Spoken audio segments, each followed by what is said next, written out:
پاکستان اور ایران نے ایک دوسرے کی حدود میں اپنے اپنے دعووں کے مطابق مطلوب عسکری تنظیموں پر حملے کیے ہیں۔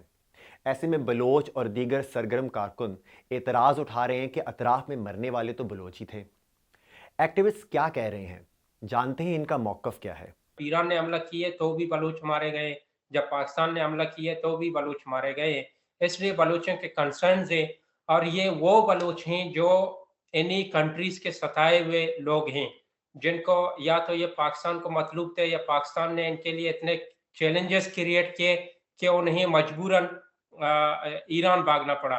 اور ایران نے جن لوگوں کو مارا ہے وہ بھی وہ لوگ ہیں جنہیں ایران نے ستایا ہے، ایگزیکیوٹ کیا ہے، اور وہ اپنی سیفٹی کے لیے یا پاکستان آ کے ایلیگلی رہ رہے تھے۔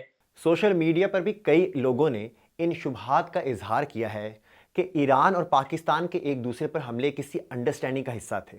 دونوں ممالک ایک طرح سے بیزار ہے کہ وہ اپنے اندرونی جو انسرجنسیز ہیں ان کو کنٹین نہیں کر پا رہے۔ تو میرا نہیں خیال کہ یہ ان ممالک نے انٹینشنلی ایک دوسرے کے ساتھ کوآرڈینیٹ کیے ہیں۔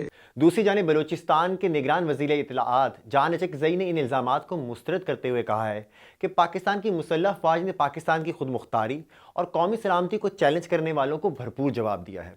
پاکستان کی وفاقی کابینہ کے اجلاس میں بھی کہا گیا ہے کہ فوج نے پیشہ ورانہ انداز میں ایران کو نپا تلا جواب دیا ہے۔